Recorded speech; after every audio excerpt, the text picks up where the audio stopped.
so excited, but don't run it for me because I'm not caught up. So don't tell me anything that will be a spoiler. Okay. Okay. Okay. But I'm in season 2. I just don't want to, yeah. I love it so much.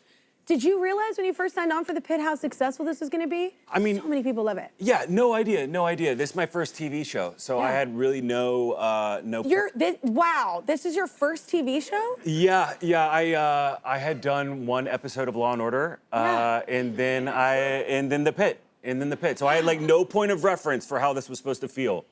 Well, just so you know, it's not normal to have, I mean, everyone loves this show. That's not normal. Usually actors that come are like, you know, they've been on things that, this is like a great show to start with. Yeah, that's what I've been told. Yeah. That's what I've been told. Yeah. I'm like, that's an amazing first job for that. Yeah. Because you love theater, right? I mean, I spent the last like 15 years pretty much doing exclusively theater. Yeah. And I thought that was going to be my life. I have to say, man, you are so good in this. It's such a great medical show. I'm generally not, I don't usually watch medical shows. That's not usually my vibe. But I watched it because Noah came on and I was like, okay, I'm respectful. Obviously, you watch the thing. And I was like, I was addicted. I hated him. I was like, I could not stop watching it. I wanted to, it was so hard to not keep going. It was like 2 a.m. and I was cursing Noah Wiley. I was like, I couldn't, it's so addictive. It's so cool how it's shot too. It's shot like a shift, basically. It's like one shift. This is what I find fascinating too. You actors, you're so lucky. You get to learn from these brilliant people at the skills that, whatever skill set you have that you're doing. So do y'all have like real people on set to, like all these like things you're doing, these medical scenarios you're doing, do you learn anything? Oh yeah. I mean, we have Dr. Joe Sachs, who is our like chief medical director.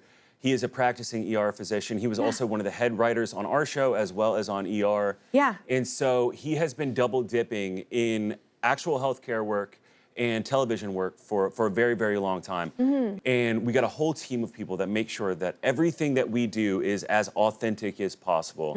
And that was a very clear priority and a clear gesture of the show from the beginning, was we wanted to make a medical show for people who work in the medical profession, because I think we've seen a lot of these shows, and you know, I come from a family of healthcare workers. I was going to say, both your parents are from that world. Yeah, my mom is a lifelong ER nurse. My dad is a lifelong paramedic.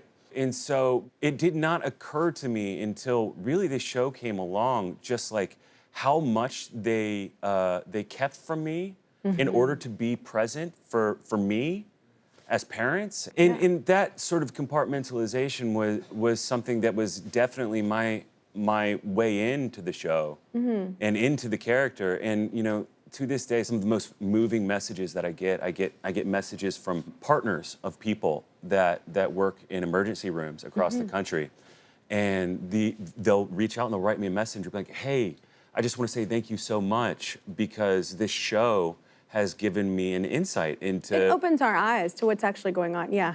And it has brought my relationship together. And I think those are the messages that I've gotten that have really, really let me know that we're sort of on the right track. Yeah. You know? Y'all do a great job. You're respectful of the environment, and it looks like you're respecting of what they do.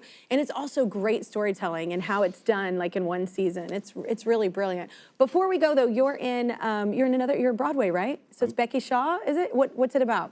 So it's Becky Shaw by Gina Gianfrido, and it is a savage, dark comedy about relationships. Love it. Okay.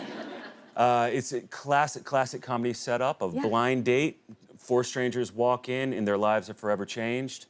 But it's heavy and it's deep. And you know, I think it's about love and it's about power and it's about class and it's about the question of, you know, can love exist without transaction? No, that's got to be. I always talk to actors too about how y'all don't bring it home, man. Like how you don't bring that kind of heaviness home, you know, doing it every night. Especially on 30, y'all doing like 8 shows a week, right? Yeah. That's a lot. Are you good at compartmentalizing that? I think I try to be. I try to be like over the course of 8 months of filming the Pitt. Like there is a cumulative effect that I am very, very grateful to my partner Alicia for going through it with me and being as generous and as patient as she is. It's been a hell of a roller coaster over the last year. Yeah. And she has made that possible for me. So I'm just incredibly thankful. Oh, that's incredible to have a partner that gets it. Yeah. Yeah. Oh, understanding. That's amazing.